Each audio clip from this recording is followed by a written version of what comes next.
I have with me now a lawyer, Gani Fani. Good morning, and thank you for joining us on the program, sir. So, talking about this development, now that Sheikh El-Zakzaky has been ordered to be released, but then we're seeing the Kaduna High Court now coming out with, you know, speculations of an appeal. How advisable is that move?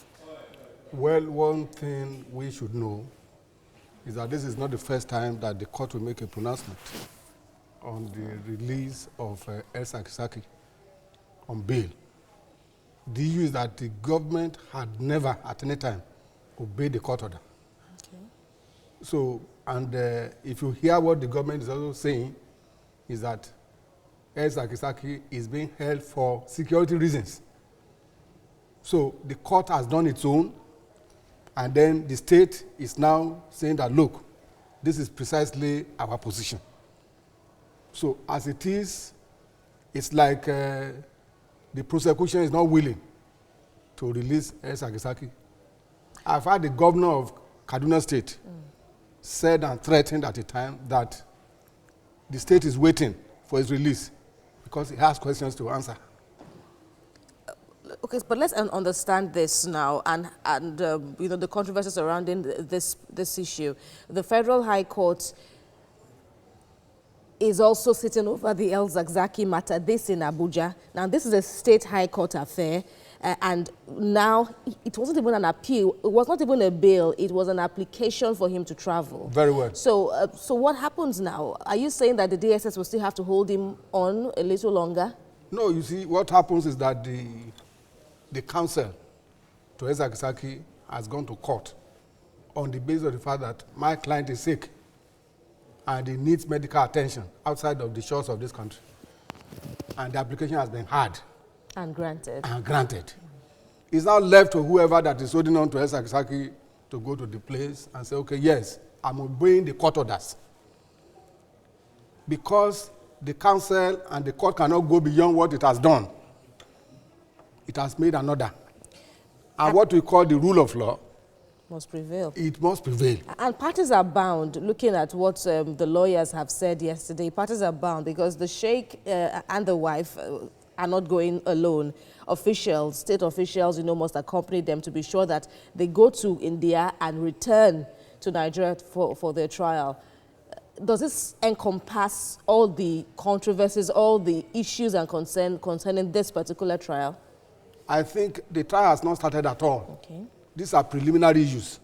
And I think the court has gone so far by making all those orders to ensure that this man does not run away. If the state officials are following, the security men, they are following him to the hospital, it's as bad, or the situation is so that the state has taken over completely because nobody can visit him without their permission while in the hospital. So there's virtually nothing or nowhere to hide. Okay. It is within the discretion of the court to have done what it did. It is not the prosecution, the state, that stated all those conditions. Like 8 medical reports, you know, also supported that application for him to travel, saying he urgently needs medical attention. And the judge, in its wisdom, also said, based on those, there were heavy evidence. What does this say about the length of time he may take abroad in seeking medical attention while his trial is more or less stalled here? No, there's no time. He can take as long as he wants. Of course, it's not he. He has to be examined. Everything is in the public domain. If somebody is sick, like you are or like myself, I won't be here.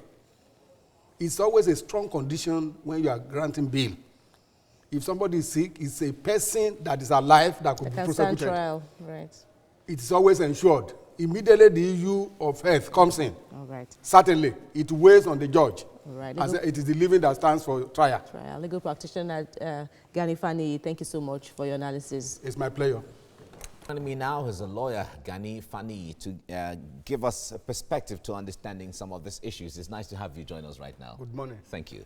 Now, this is not the first time a court is ordering anything in favor of in favor of El-Zakzaky. Let me put it that way. But At the same time, it is one thing for the court to order, it's another thing for him to be released and granted what his request is.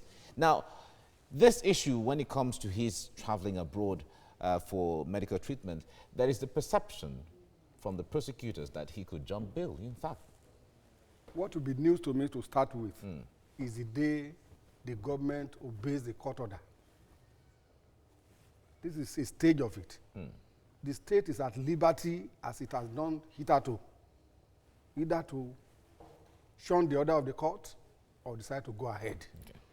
It is an unusual case to start with, because when you see the conditions of the grant of that application, it is quite unusual. E-health is one of the primary reasons why bail must be granted. It is within the discretion of a court to grant bail to persons who are standing trial. All right. We have seen pictures and even videos of El-Zakzaky after he has been, or he's being held in DSS, and some of the pictures that were made public, it's obvious that his health is kind of fragile. But when it comes to the issue of the place of the court, is it in the place of the court, let me ask, to say, okay, he can be treated in Nigeria if the government is not comfortable with allowing him to travel to India? It is not within that of the government or the prosecution, so to speak. Because health, you might have your physician anywhere, and nobody knows precisely. Nobody can come to the courtroom. Even an expert that would do it must be based on some empirical examination. So the state cannot say, look, you have to be treated here. After all, the president went on a medical tourism at the time. We've had several other people going, even who are not state officials. These are persons who doubt, in one form or the other, so the competence. His cannot be different? It cannot. Okay. Yes, not at all. What impact will this have on the human rights record of Nigeria? Because the point there is Nigeria over the years has not fared well when it comes to the ratings and the perception of human rights. And this is part of it, even though the government is saying, the Kaduna State government is saying they will still appeal the court order.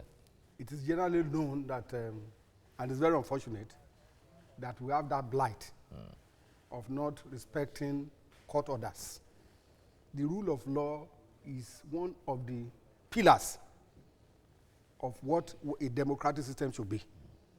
You can't choose which order of court to obey and which other one not to obey.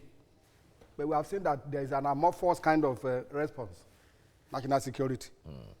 And when it comes to national security, every other thing will wait. But basically, a state must be known to ascribe to the rule of law. Okay. Then any other thing follows. All right. Thank you very much, Gani Fani, for your insight into this. Thank you indeed. Thank you. Yes. Right. Let's talk more about this now. With me in the studio is lawyer Gani Fani. Good morning, and thank you very much for joining us at this time. Good morning too. How significant is the fact that, Justice Kobo, in arriving at that decision yesterday, seemed to be mindful of the risks attached? That was why he probably, gave Sheikh El-Zakzaky conditional release. Well, it is within the discretion of my lord to give conditions, because the main focus is how to ensure the presence of a suspect in court, so that you don't jump bail, so that you don't just disappear. But then what is not known to most people is that bail had been granted previously, and the state refused to honor the bail granted by the court. So it is not yet to huru, as they say, and to me, until when the state obeys the particular order. Because right now, the lawyer that is talking in court is not the one to take the decision.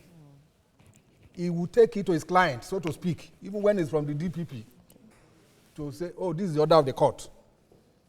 The same court that gave the other time is the same court now. I've heard with my own ears the governor of Kaduna State threatening that they are waiting for the man. If he's granted, they are doing something.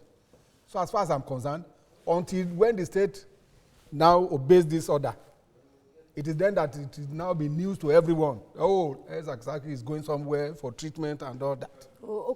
But then the Federal High Court case against the sheikhs is in Abuja. This is in Kaduna.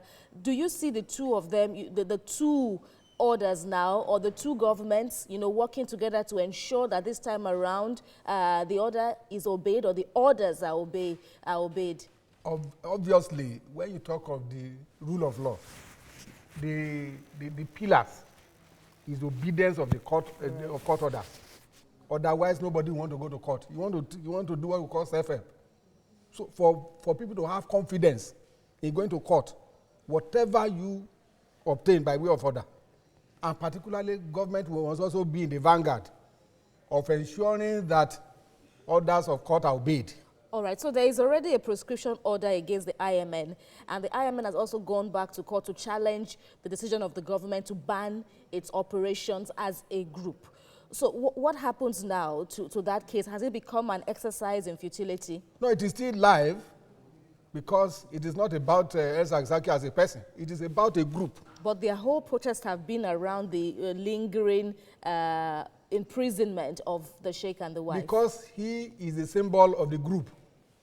And that's exactly the reason why government is also trying to incarcerate him.